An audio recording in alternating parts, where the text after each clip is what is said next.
Morning everybody. बेटा हम लोगों ने कल चैप्टर पढ़ना शुरू किया था नीलकंठ। नीलकंठ मैंने कहा था हम चैप्टर में पढ़ेंगे कि नील मतलब नीला, कंठ मतलब गंध। नीलकंठ ये किससे कहा है, क्यों कहा है? ओके, इससे पहले हमने जो पढ़ लिया, कल हमने जो पढ़ा, कौन एक बार रिवाइज करवाएगा हमें? Your hand. Okay, raise your hands. Yes Arshiya. बेटा turn on your videos everybody. हाँ जी बेटे। नीलकंठ पाठ की लेखिका है महादेवी वर्मा जी। ये पाठ शुरू होता है कि महादेवी वर्मा जी अपने एक अतिथि को स्टेशन पे छोड़ने जा रही हैं। इतने में उनको गाड़ी में बैठे बैठे चिड़िया और खरगोशों की दुकान के बारे में याद आता है और वो ड्राइवर को बोलती है कि गाड़ी उधर ही ले लीजिए। उधर वो बड़े मियाँ चिड़िया वाले से दो मोर, तीतर जैसे दिखने वाले मोर के बच्चे लेती हैं और उनको 30 रुपए में वो मोर के बच्चे लेती है और उनको 35 रुपए में मोर के बच्चे लेती हैं और उनको घर ले आती हैं। और जब वो घर चिड़ी मार के नाम के और 5 बड़े मियाँ के ईमान के कुल 35 रुपए। ओके, और जब वो उनको घर लेकर आती है तो सब बोलते हैं कि दुकानदार ने उनको ठग लिया है और ये मोर के बच्चे नहीं तीतर ही हैं। ये सुनकर वो चिढ़ जाती है और उनका प्रेम उन मोर के बच्चों के लिए और ज्यादा बढ़ जाता है और उनकी उससे पहले से भी अच्छी देखभाल करने का निर्णय लेती हैं। उसके बाद वो उनको अपने कमरे में रखती हैं और खिड़कियां और दरवाजे बंद रखती हैं ताकि उनकी बिल्ली चित्रा को उन मोर के बच्चों के बारे में पता ना लगे।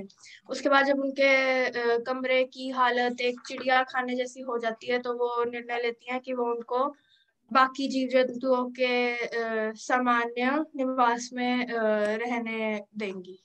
ओके, वेरी गुड बेटा, वेरी गुड। जब लेखिका ये सोचती है कि अब उन्हें उन दोनों पक्षियों को, मोर और मोरनी को, बाकी जीव जंतुओं के साथ जाली के घर में रखना है, तब वे उन्हें लेकर जाती हैं और उन्हें वहां पर पहुंचा देती है। इसके बाद मैंने कहा था कि हम लोग पढ़ेंगे कि किस तरह से वहां पर उन दोनों का स्वागत हुआ। सब जीवों ने उन्हें देखा, किस तरह से उनके साथ उनका व्यवहार था। ओके, पेज नंबर 110 निकाल लीजिए। दोनों नवागंतुक का बेटा मैंने आपको मतलब कल ही बताया था। नवागंतुक दो शब्दों से मिलकर बना है, नव और आगंतुक। नव मतलब नया, आगंतुक मतलब मेहमान। ओके, नवागंतुक, दोनों नवागंतुकों ने पहले से रहने वालों में वैसा ही कौतूहल जगाया जैसा नववधु के आगमन पर परिवार में स्वाभाविक है। कौतूहल मतलब एक्साइटमेंट, उत्सुकता।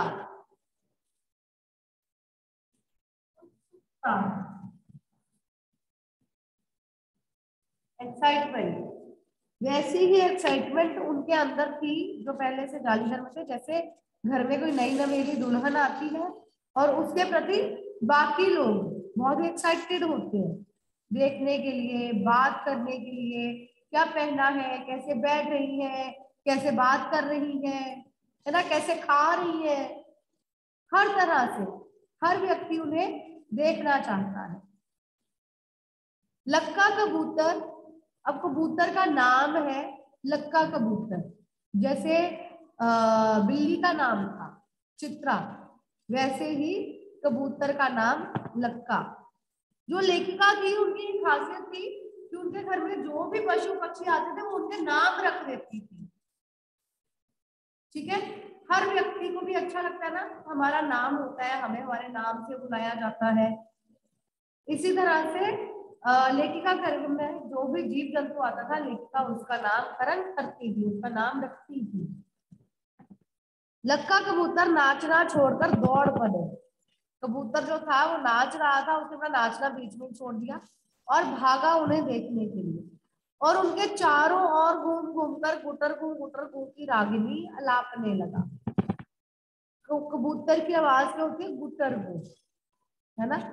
तो कबूतर गुटर गु करने लगा और उनके चारों ओर, उनके किनके? मोर और मोरनी के चारों ओर घूमने लगा।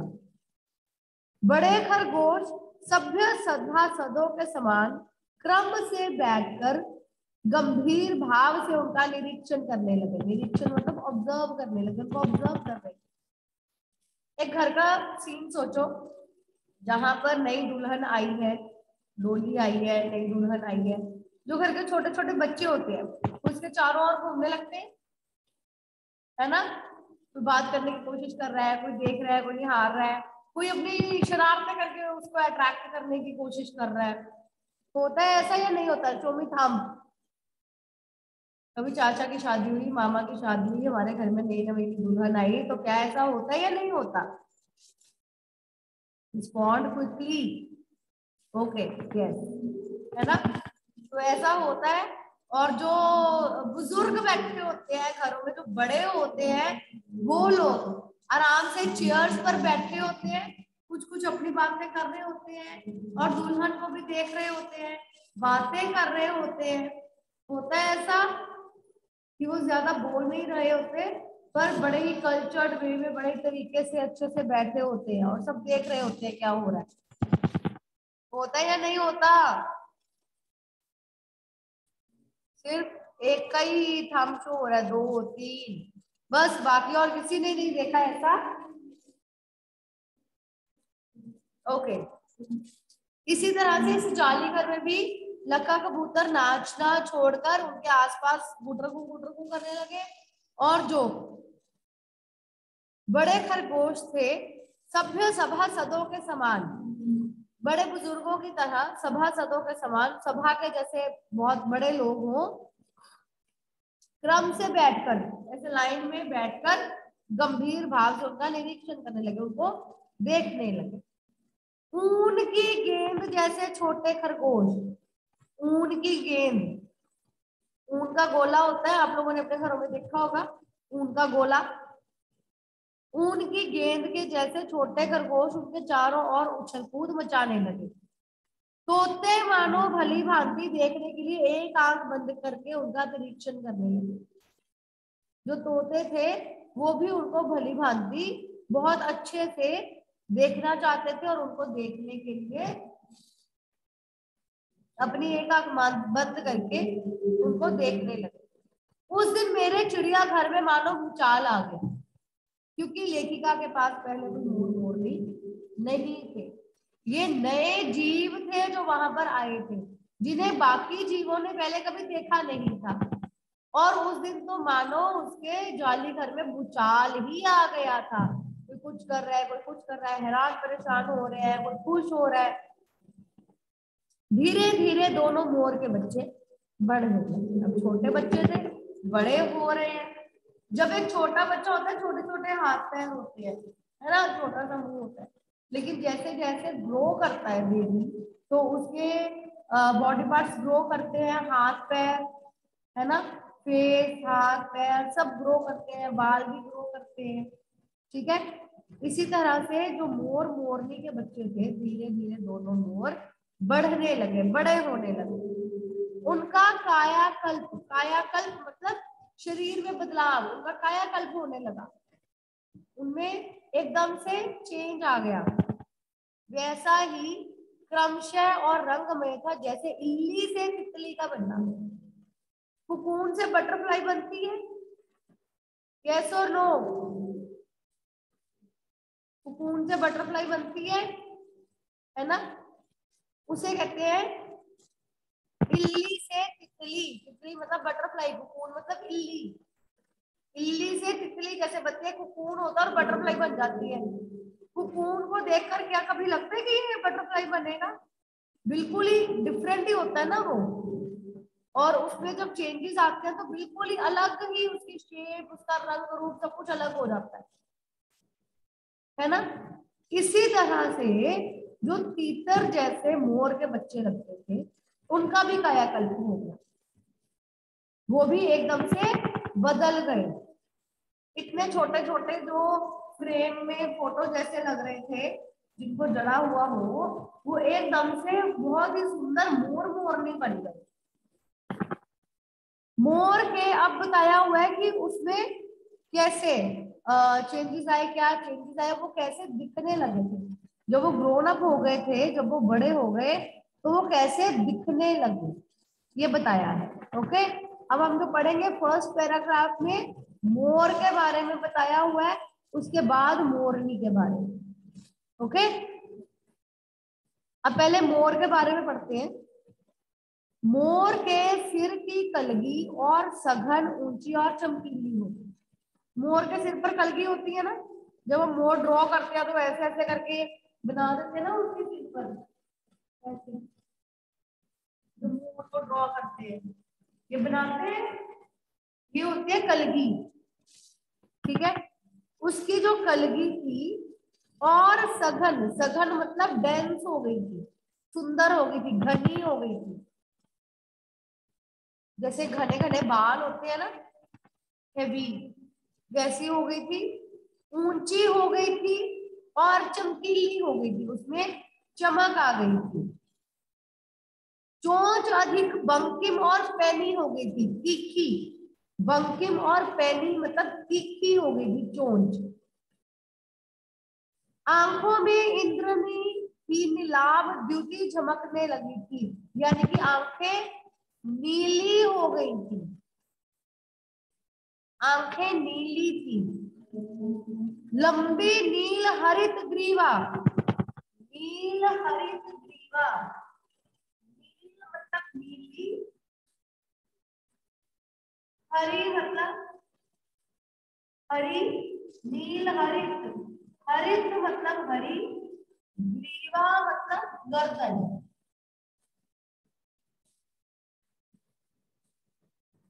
आप जब पीकॉक ड्रॉ करते हो तो उसमें कैसे कलर्स भरते हो? ब्लू, ग्रीनिश, है ना, ब्लू और ग्रीनिश का जो मिक्सचर होता है वो कलर भरते हो ना उसमें। जब आप पीकॉक ड्रॉ करते हो तो मोर वैसा ही दिखने लगा था, उसकी गर्दन नीली और हरी हो गई थी। हर भंगिमा में धूप छाही तरंगे उड़ने लगी थी। अब धूप छाही तरंगे का क्या मतलब है? मोर के पंख होते हैं ना, सबने देखी है मोर के पंख, देखे मोर के पंख, देखे या नहीं देखे? जैसे मोर के पंख बने होते हैं, ये पैदल पैदल होते हैं, इस तरह से आपको इस तरह से, है ना, ऐसे बनाते हो मोर के पंख। इसमें आप blue colour, green colour, blue green कहीं कहीं भर देते हो। ठीक है, फिर उसमें आपने कभी देखा है कि वो चमक मार रहा होता है, कभी ब्लू दिखाई देता है, कभी ग्रीन दिखाई देता है, इधर करो ब्लू हो जाता है, इधर करो ग्रीन हो जाता है, इस तरह से। उसे कहते हैं धूप छाही तरंगे, कभी ब्लू नजर आता है, कभी ग्रीन नजर आता है, उलट पलट कर देख लेते। ठीक है, क्लियर हो रहा है? क्लियर हो रहा है या नहीं हो रहा? मुझे बस 2-3 लोगों की वीडियो नजर आ रही है जिनको देखकर मैं पढ़ा रही हूँ, बाकी किसी का मुझे नहीं कुछ भी समझ में आ रहा कि आपको समझ में आ रहा है या नहीं आ रहा।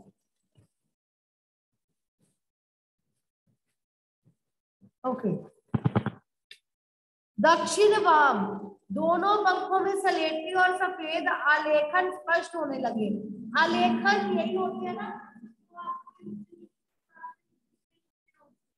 ये आलेखन होते हैं जो आपको ऐसे ऐसे मोर में। ठीक है, ग्रेइश कलर के होते हैं वो, ग्रे कलर के, स्लेटी और सफेद आलेखन स्पष्ट होने लगे। जो डिजाइनिंग होती है मोर पर, डिजाइन सा बना होता है ना, उसी को कहते हैं।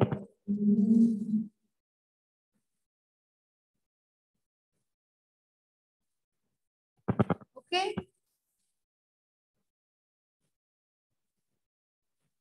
नेक्स्ट इज पूंछ लंबी हुई। उसकी पूंछ लंबी हो गई थी। अमृत, ये आपका पीरियड नहीं है, 7th की क्लास है बेटा, please check your time table.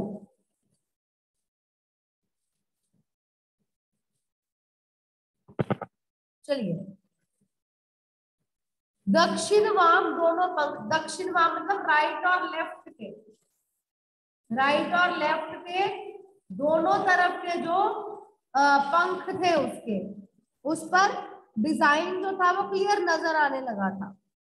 पूंछ लंबी हो गई थी और उसके पंखों पर चंद्रिकाओं के इंद्रधनुषी रंग उद्दीप्त हो उठे थे। इंद्रधनुषी रंग जो मल्टी कलर्स उसमें होते हैं वो दिखने लगे थे। पंखों पर जो चंद्रिकाएं बनी होती है, चंद्रमा जैसी ऐसे डिजाइन बना होता है, उस पर जो उसके रियल कलर्स होते हैं वो दिखने लगे थे। रंग रहित पैरों को, आपको एक बात पता है कि मोर बहुत ही सुंदर, बहुत ही खूबसूरत पक्षी है, लेकिन उसके जो पैर होते हैं, जो पंजे होते हैं, वो सुंदर नहीं होते।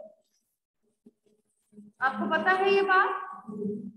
उसके जो पंजे होते हैं वे इतने सुंदर नहीं होते। जितना ऊपर उसका खूबसूरत रंग है, कितना सुंदर है। आप जब मोर बनाते हो तो नीचे ऐसे ऐसे करके पंजे बना देते हो, ऐसे करके बनाते हो पंजे। इनको कलरफुल करते हो, जितना ऊपर कलर भरते हो। इसको ब्लैक कर देते हैं या ब्राउन कर देते हैं, है ना। ऊपर तो बहुत खूबसूरत रंग भरते हैं हम, पर नीचे क्या, हम पंजों पर वैसा कलरफुल नहीं बनाते, है ना। तो इसके जो पंजे होते हैं, इसके जो पैर होते हैं, वो रंग रहित होते हैं, ज्यादा सुंदर नहीं होते। जितना ऊपर खूबसूरत है, पैर इतने खूबसूरत नहीं होते। उसके रंग रहित पैरों को गर्वीली गति ने नई गरिमा से रंजित कर दिया था।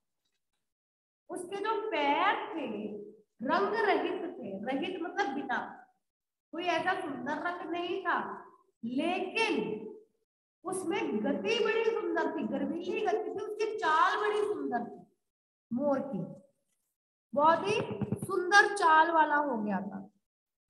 उसका गर्दन ऊंची कर देखना, अपनी गर्दन ऊंची करके देखता था। विशेष भंगिमा, भंगिमा का मतलब होता है मुद्रा, मुद्रा मतलब स्टाइल, जेस्टर, मुद्रा, जेस्टर।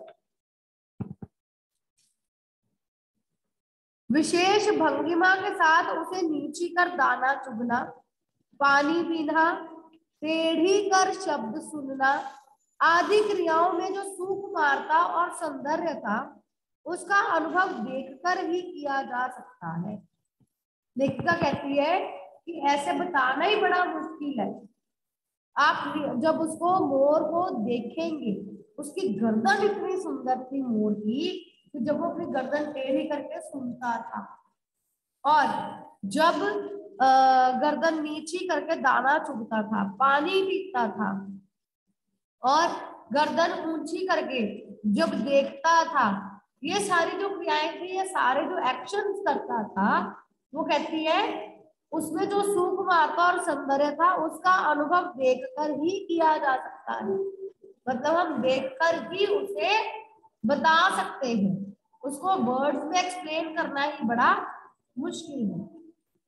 गति का चित्र नहीं आंका जा सकता। और कहती है उसकी चाल तो इतनी अच्छी थी, गति मतलब चाल, उसकी चाल तो इतनी अच्छी थी कि उसके बारे में तो मैं कुछ कह ही नहीं सकती, उसके बारे में तो कहना ही बड़ा मुश्किल है।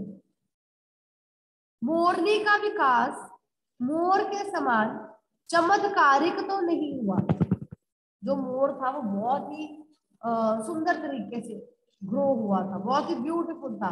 मोरनी का वैसे नहीं रूप बना कुछ, लेकिन अपनी लंबी धूप छाई गर्दन, हवा में चंचल कलगी जैसे मोर की कलगी सघन थी, मोरनी की सघन नहीं थी पर हवा में लहराती थी। पंखों की श्वेत श्याम पत्र लेखा, ये जो मैंने बताया था ऐसे डिजाइन बने होते हैं पत्र लेखा, पत्तों जैसे जो डिजाइन बने होते हैं काले और सफेद रंग के थे। मंथर गति आदि, मंथर गति मतलब धीमी गति, धीमी, धीरे धीरे चलना।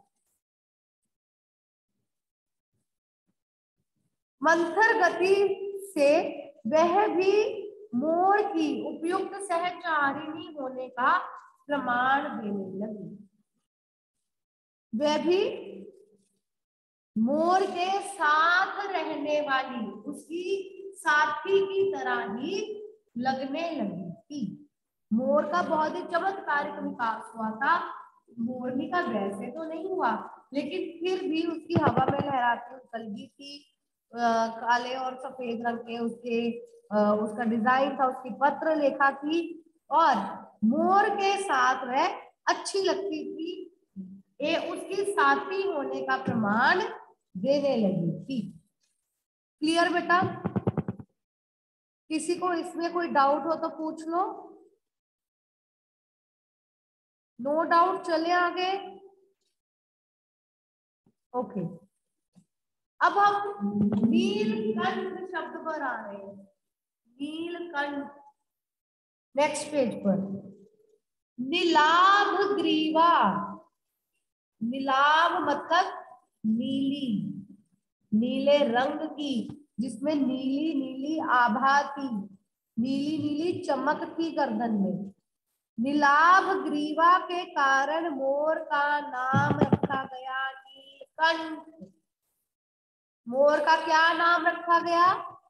मोर का नाम नीलकंठ रखा गया। क्यों रखा गया? नीलाभ ग्रीवा के कारण, नीली गर्दन होने के कारण। मैंने आपको बताया था नील मतलब नीला, कंठ मतलब गला, गला या गर्दन।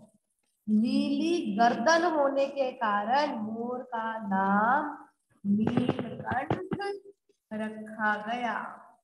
और उसकी छाया के समान, छाया मतलब परछाई, शैडो, जो मोरनी थी हमेशा मोर के साथ साथ साथ साथ साथ साथ रहती थी, उसके बिना नहीं रहती थी।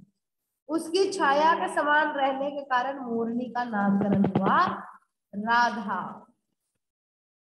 मोर का नाम नीलकंठ रखा गया और मोरनी का नाम राधा रखा गया। ठीक है?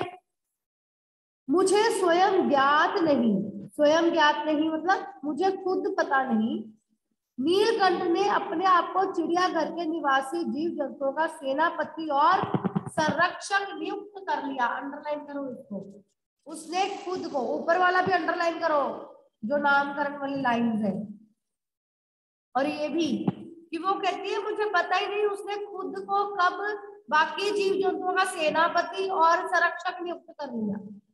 सबकी रक्षा करता था और उनका सेनापति था, उनका हेड बना हुआ था। कहती मुझे नहीं पता ये कब हुआ कैसे हुआ, लेकिन उसने खुद को बाकियों का सेनापति और संरक्षक नियुक्त कर लिया था। सवेरे ही वह सब खरगोश कबूतर आदि की सेना एकत्र मतलब इकट्ठा कर,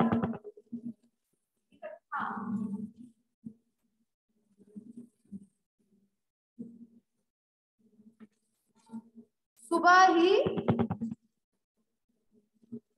सब खरगोश कबूतर आदि की सेना को लेकर उस ओर जाता जहां दाना दिया जाता है और घूम घूम कर मानो सबकी रखवाली करता रहता। किसी ने कुछ गड़बड़ की और वह अपने तीखे चंचू प्रहार से उसे दंड देने दौड़ता। चंचू मतलब चोर। चंचू शब्द बेटा संस्कृत का शब्द है और हिंदी में उसका अर्थ है चोच। चंचू संस्कृत में कहते हैं। ओके, प्रहार मतलब हमला।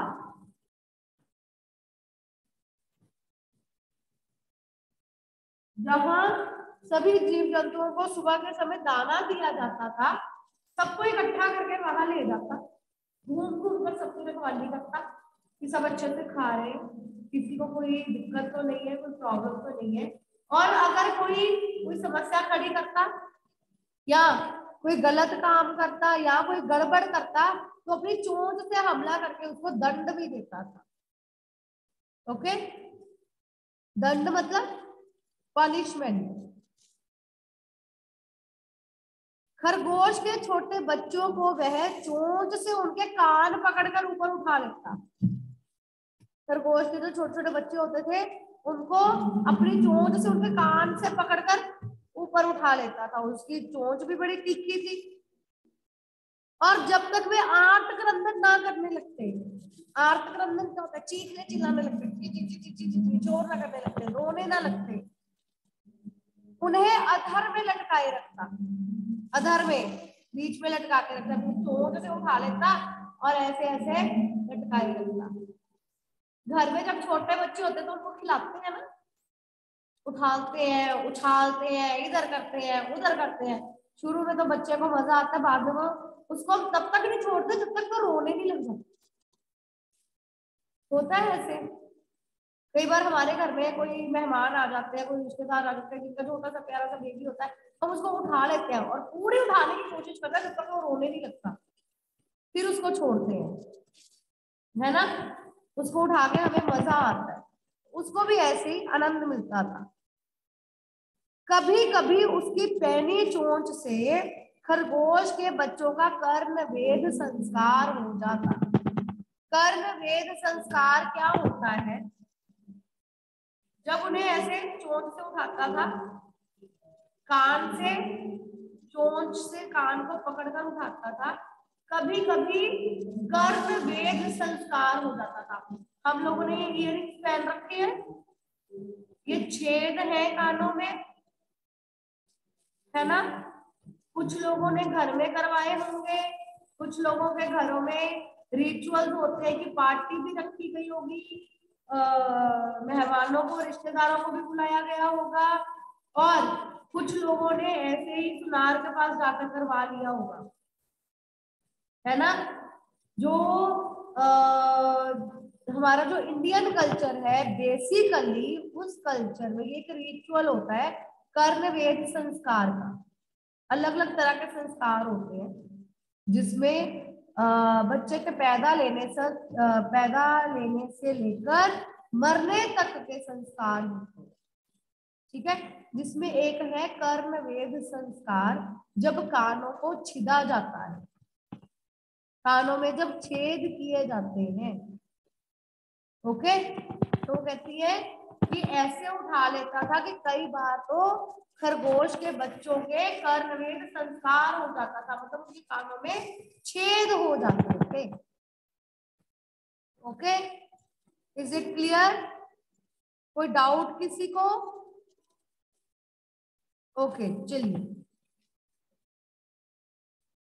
पर वे फिर कभी उसे क्रोधित होने का अवसर नहीं देते थे, क्योंकि उनको ये पनिशमेंट मिल जाती थी। अगर कोई गलत काम करते थे, गड़बड़ करते थे, ये उनकी पनिशमेंट होती थी। और उसके बाद वो कभी भी नीलकंठ को शिकायत का कोई मौका नहीं देते थे, कोई गड़बड़ कभी नहीं करते थे।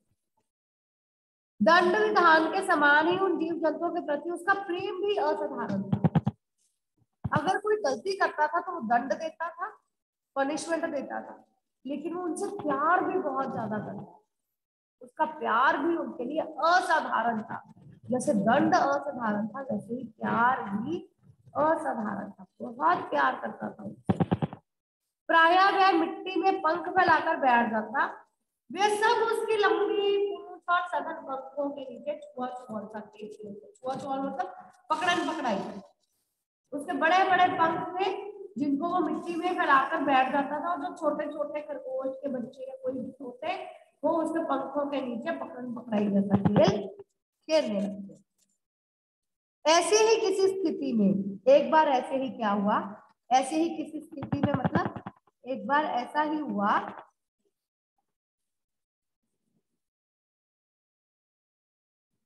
एक सांप जाली के अंदर पहुंच गया। एक सांप जाली घर के अंदर चला गया। सभी जीव जंतु भागकर इधर उधर छिप गए।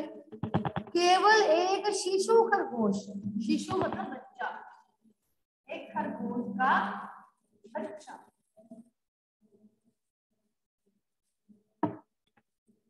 एक खरगोश का बच्चा सांप की पकड़ में आ गया।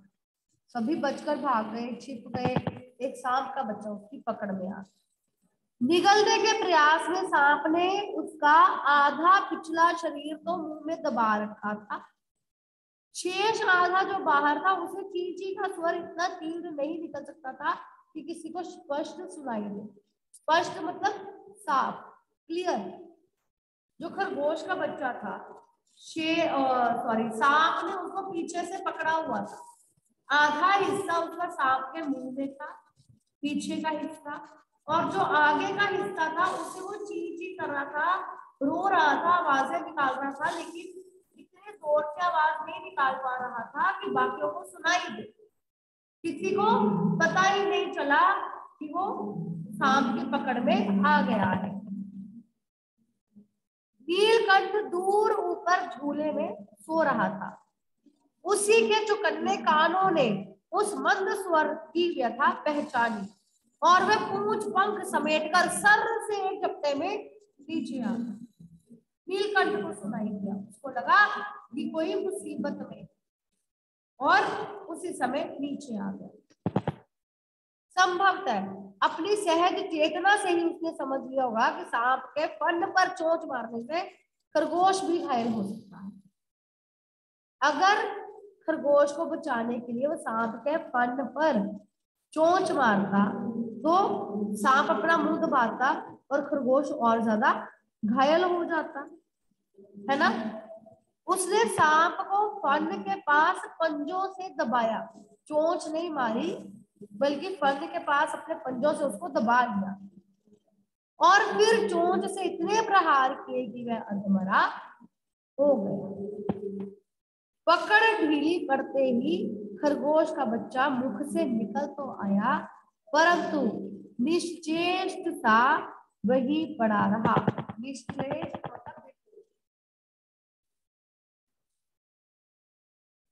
बेहोश होकर वही पड़ा रहा। राधा ने सहायता देने की आवश्यकता नहीं समझी। राधा भी उसकी सहायता के लिए आ सकती थी, पर उसे ऐसा नहीं लगा कि सहायता की जानी चाहिए। परंतु अपनी मंद केका से किसी असामान्य घटना की सूचना सभा प्रसारित कर दी। लेकिन उसने अपनी मंद केका, केका मतलब अपनी आवाज, धीमी धीमी आवाज से उसने सबको ये बता दिया कि ऐसा कुछ हुआ है। माली पहुंचा, फिर हम सब पहुंचे। हम सब मतलब कौन? Raise your hand, quickly raise your hand. हम सब पहुंचे। हम सब कौन है यहाँ पर? यस दृष्टि। मैम सारे जीव जंतु। सारे जीव जंतु। यस जलश्वी। लेखिका और उसका परिवार। लेखिका और उसका परिवार। हम सब मतलब लेखिका और उसका परिवार वहां पर पहुंचे। पहले माली पहुंचा, फिर लेखिका और उसका परिवार पहुंचे, और उन्होंने वहां पर पहुंचकर क्या देखा? नीलकंठ का कौन सा स्वभाव देखा, नीलकंठ की क्या खासियत देखी, ये हम कल पढ़ेंगे। ओके, जितना आज हमने पढ़ा है इसको रिवाइज करना है बेटा। ओके, थैंक यू बेटा।